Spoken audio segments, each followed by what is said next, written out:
शिक्षक नेता जयंत जी जुड़ रहे हैं, जो राज्य के सभी कोटि के सरप्लस शिक्षकों को लेकर क्या कुछ शिक्षकों और संघ के द्वारा आंदोलन की बात बताई जा रही है। अगर मांगें नहीं मानी गई, तमाम मुद्दे को हम लोग के साथ साझा करेंगे। इससे पहले आपसे छोटा सा अनुरोध है, अगर आप चैनल पर नए हैं तो चैनल को हमारे सब्सक्राइब कर लीजिएगा। हम लोग सीधे जोड़ रहे हैं जयंत जी को। लोगों के द्वारा या अफवाह फैलाया जा रहा है या बातें कही जा रही है कि जो नियोजित शिक्षक हैं वह पहला से पांचवां तक ही जाकर ही पढ़ाएं, छठा से आठवां क्लास लेने की जरूरत नहीं है। नहीं, ऐसा नहीं करना है। यह गलत संदेश फैलाया जा रहा है। आपको पूरी तरह से मालूम होना चाहिए कि वर्ष 2012 यानी टेट लागू होने से पहले जितने प्रकार के भी शिक्षक हैं, चाहे वह 94 बैच हो, 99 बैच हो, उससे पूर्व वाले शिक्षक हैं या 34,540 है या सभी प्रकार के नियोजित बहाल हैं, वह सब जो भी बहाली हुई है वह किसी सब्जेक्ट पर बहाल नहीं थे। हम लोग 1 to 8 के टीचर हैं और हम सबके शिक्षक हैं। सरकार जैसे कहते वैसे नहीं मान लेंगे हम। कुछ चाटुकार जो चंदा चथिन्य के चक्कर में और शिक्षकों को गुमराह कर रहे हैं, जो स्वयं गिरगिट की तरह रंग बदलने वाले हैं, कभी मिसाइल ग्रुप बना करके चंदा तहसीलदार शिक्षक से, कभी 501 ग्रुप बना के चंदा तहसीलदार शिक्षक से, ऐसे लोगों से सावधान रहिए। हम लोग 1 to 8 के टीचर हैं। हाँ, अब रही बात भाई प्रमोशन नहीं मिला है, सरकार बेसिक ग्रेड के शिक्षक में गिनती कर रही है, तो यह गलती सरकार की है। यही तो कुछ संवैधानिक अड़चने आ रही है जिसको दूर करने के लिए हम लोग लड़ रहे हैं और दूर होगा। सरकार के जो पेन पेपर में हम स्नातक ग्रेड के शिक्षक नहीं है, लेकिन हम तो शिक्षक तो हैं 1 to 8 के। तो स्नातक ग्रेड में प्रमोशन मिलेगा, बहुत जल्द हम लोग लेंगे प्रमोशन।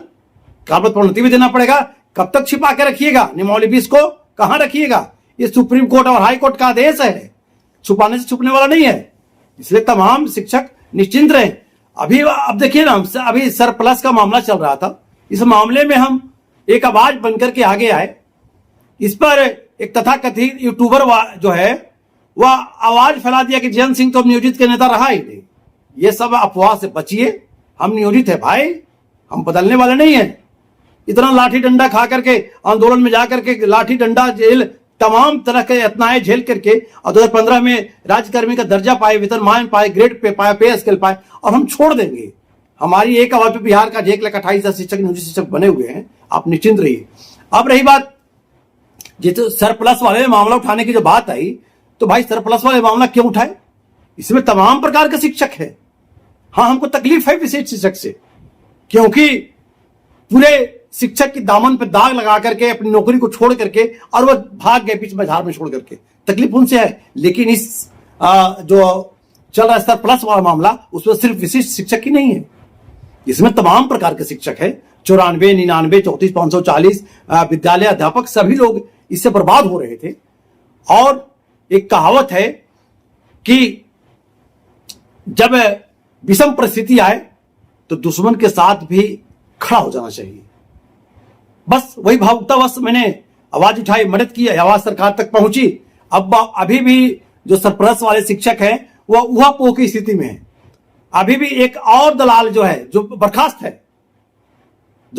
है, वो न शिक्षक भी नहीं है। अब वह जैसे सक्षमता का फॉर्म भरवाया सबको, वही दलाली करके भरवाया था।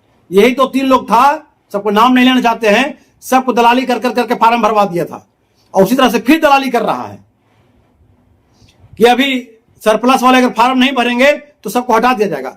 अरे अब तो पूरा न्यूज 18 का मुहर लग गया। मंत्री जी लगातार 2-2 बार आके बयान दे रहे हैं कि सरप्लस में जिनका नाम है, यदि जाना चाहते हैं तो फॉर्म अप्लाई करेंगे तो जाएंगे, नहीं तो नहीं जाएंगे। शिक्षक मतलब क्या? इसलिए ऐसे दलालों से जो दिन रात गुमराह कर रहा है, यही दलाल जो बर्खास्त टीचर, जो शिक्षक नेता नहीं है, जो आपके चंदा से पैसा तहसील करके पटना लॉज में रह करके लगातार 2-3 साल से और आपके पैसा से खा रहा है और ऐश कर रहा है, होटलबाजी कर रहा है, ऐसे लोगों की बातों से तमाम शिक्षक दूर रहे, चाहे जिस प्रकार के शिक्षक हो। ऐसा ही लोग शिक्षक को गुमराह कर करके और सक्षमता परीक्षा देकर विशिष्ट बना करके नरक में ढकेल दिया। इसलिए ऐसे लोग से सावधान रहे। हम वास्तविक बात बोलते हैं, वास्तविक लड़ाई लड़ते हैं। इसलिए तमाम शिक्षक आप निश्चिंत रहे। मंत्री जी का बयान आ ही गया है, सब कुछ बात आ गई है और ऐसा कोई मतलब है। और हम इस वीडियो में यह भी कहना चाहेंगे, अभी मंत्री जी के पास एक शिक्षक गया कि सर हम इतने दिनों से वहां पे हैं, उसको मंत्री जी बोल दिए कि आपका दखल खारिज किया हुआ है विद्यालय। माननीय शिक्षा मंत्री जी, कोई आप मंत्री हैं, आप पे पूरे बिहार की निगाहें टिकी हुई है कि हमारे शिक्षा मंत्री हैं, गर्वान्वित पद पर बैठे हुए हैं। प्रोटोकॉल नाम का भी कोई चीज होता है महोदय। दखलखारी शब्द शिक्षक के लिए प्रयोग करना, आप वहां पर कुछ और बोल सकते थे, आप कुछ और नियमावली बना सकते थे। आपके हाथ में मंत्र है, तंत्र है, पावर है, सब कुछ है, लेकिन यह जो बात है प्रोटोकॉल का विरुद्ध है। और आप जो बात बोले हैं, पूरे शिक्षक समाज इस बात की भर्त्सना करती है और शिक्षक समाज में इस बात को लेकर के आक्रोश है।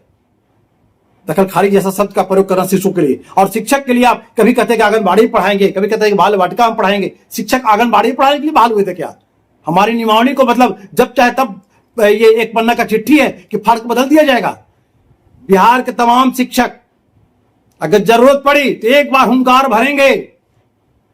सरकार के विरुद्ध हम लोग लड़ने के लिए तैयार हैं।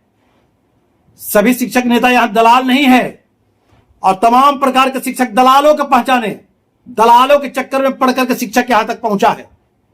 दलाल को पहचाने कोई यहां नहीं, सभी शिक्षक एक जाति है। और सरकार भी यह जान ले और समझ ले कि शिक्षक को यातना देना बंद कीजिए। बाप रे बाप, शिक्षक इतना दिन रात प्रताड़ित किया जा रहा है, इतना प्रताड़ित किया जा रहा है, दिन भर में 10 फैसला आ रहा है। कभी ये होगा, कभी यहां जाएगा, कभी वो करेगा, कभी ये करेगा। ये क्या नौटंकी है भाई? शिक्षा मंत्री जी, आप फिर क्या करवाना चाहते हैं आप? और माननीय एसीएस महोदय, आप चुप क्यों हैं? अभी तक का पहला एसीएस आप हैं जो आपका नाम कोई नहीं जान रहा है और चुप आप बैठे हुए हैं। आप अधिकारी हैं महोदय, आईएएस अधिकारी बैठे हुए हैं। हम शिक्षकों के लिए गर्व की बात थी कि आपके मुख से भी कुछ सुनते, लेकिन आप चुप हैं। और मंत्री जी फैसले पर फैसले सुना रहे हैं। ऐसा लग रहा है जैसे शिक्षक रिक्शा चालक बना दिया गया शिक्षकों को। यह बिहार का भविष्य अंधकार की ओर जा रहा है। कभी कहते हैं कि प्राइमरी विद्यालय में 2 रहेगा, एक अधिकारी का आते हैं तो 5 पर बहाल करके चले गए पाठक जी कि प्राइमरी विद्यालय में 5 शिक्षक रहेगा, मिडिल स्कूल में 9 शिक्षक रहेगा, 10 शिक्षक रहेगा। आज उसको आप सरप्लस बता रहे हैं। तो जब शिक्षक सरप्लस है तो फिर शिक्षक की बहाली क्यों कर रहे हैं? क्यों बहाली कर रहे हैं? इसलिए तमाम प्रकार के शिक्षक निश्चिंत रहे। जरूरत पड़ी तो पूरे बिहार के एक शिक्षक दुश्मनी भूल करके, आपसी मतभेद को भूल करके, मनभेद को भूल करके और सड़क पर उतर करके 2015 की हड़ताल की तरह 2019 की हड़ताल, याद हो कोरोना काल के चलते हम लोग हड़ताल बैक आना पड़ता था। उस हड़ताल से भी बड़ा हड़ताल इस बार हम लोग चाहे 100 दिन हड़ताल जाना क्यों न पड़े, हड़ताल करने के लिए तैयार रहिए और सरकार को झुका करके हम लोग छोड़ेंगे तमाम शिक्षक। और रही बात नियोजित शिक्षक साथी, तो आप आशा और विश्वास बनाए रखें। हम नियोजित के नेता हैं, शिक्षक हैं, लेकिन जरूरत जहां शिक्षकों की प्रतिष्ठा की बात आई वहां हमको आगे आना पड़ता है, क्योंकि हम बाथरूम गायक नहीं है। जो बाथरूम गायक है वो आपसे चंदा तसलेगा, झूठ बोलेगा, झूठा दिलासा दिलाएगा और आपके मन बहलाते रहेगा। तो हम नियोजित का नेता हैं, थे और रहेंगे। इन्हीं बातों के साथ इस वीडियो को अधिक से अधिक शेयर करेंगे, सब्सक्राइब करेंगे, एक लोग तो भेजेंगे। और एक तमाम शिक्षक जिसका स्तर प्लस में नाम आ गया है वह ऐच्छिक है। अब अपनी इच्छा के अनुसार आप निर्णय लेंगे, कहीं कोई दिक्कत है। कुछ लोग कहते हैं सरकार का इरादा बदल जाएगा। इरादा बदल तो न्यायालय नहीं है, कोर्ट नहीं है, रोड नहीं है, आंदोलन होगा, महाआंदोलन होगा। इसलिए कभी इस आंदोलन से सभी दलाल बाहर जा चुके हैं। तो चलिए निश्चिंत रहिए। बहुत बहुत धन्यवाद।